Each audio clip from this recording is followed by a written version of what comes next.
I am a mother of 5. My 3 oldest children have sickle cell trait, and my youngest 2 children have sickle cell disease. I got involved with sickle cell because my son, who was 7, was born prematurely with a stroke that he had in utero. And so while he was in the NICU dealing with the side effects from the stroke, we found out that he had sickle cell disease. And that's something that really kind of changed our lives forever. I had heard about sickle cell disease, but didn't know a lot about it. So it wasn't until my son was born and our family started talking about it that we found out just how serious sickle cell was, and the same with their dad. He had no knowledge of sickle cell disease or trait. He didn't know he had trait. He didn't know it ran in the family.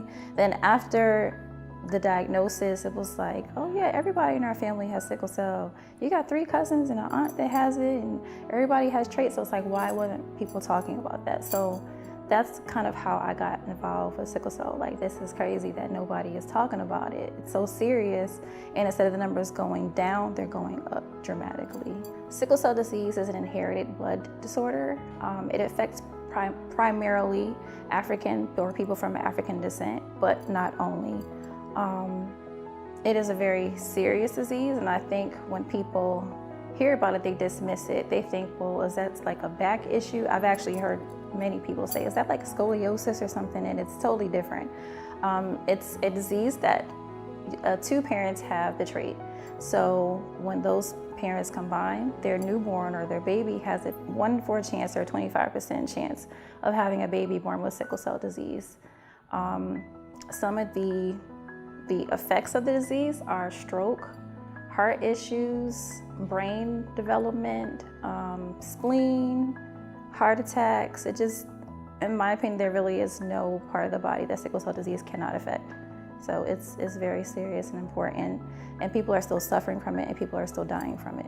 Sickle cell disease has impacted our lives tremendously.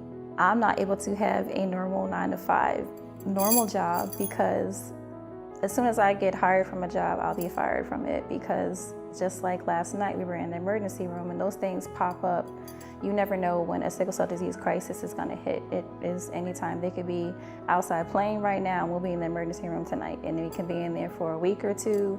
So, and not only does it affect me, not only does it affect them, but it affects our entire household and everyone that's connected to them. Because my kids have seen the kids have to be in the ambulance or be in the NICU, and it affects them tremendously to see all the pain that they go through. The kids that they go to school with, their teachers, it affects them as well. I've seen them try to come and visit them in the hospital and tears flow from their eyes. So it affects the patient, it affects the family, and everyone really that's connected to them. When patients go into sickle cell crisis, what happens is because the blood, the red cells are sickled, it gets stuck in the vessels themselves or in the bone marrow. So transfusions help flush out those sickled cells and replenishes it with healthy red blood cells, thereby, helping to diminish the pain. Because when they get stuck in the capillaries, it can cause stroke, blindness, and excruciating pain. Many people that have been affected by sickle cell or know someone with sickle cell know that there is this thing called a sickle cell scream. It is totally different from any other cry or scream that you may hear a child or a loved one go through. That scream is a blood-curdling scream. The pain that they go through is excruciating.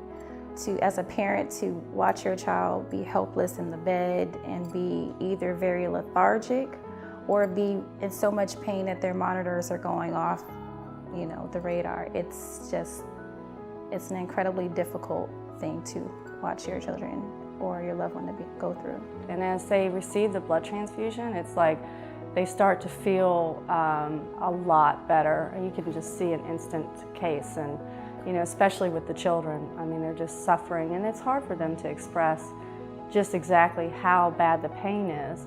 But they see the blood hanging and they make reference to the fact that, that's going to help ease my pain. They know that's what's going to help them. If I could speak to someone who's donated blood to someone with sickle cell disease, I would tell them a huge thank you for the gift of life that they've given my children. I'm just really grateful and appreciative for them being here today, for them choosing to donate. I know it's not something that is easy. It's something that a lot of people are scared of. Yeah, for those that do it, I am very appreciative, and I would encourage other people to get involved and donate too, because it does make a difference. Blood donations have played a huge role in my children's lives by pretty much giving them life. It has been the difference between life and death.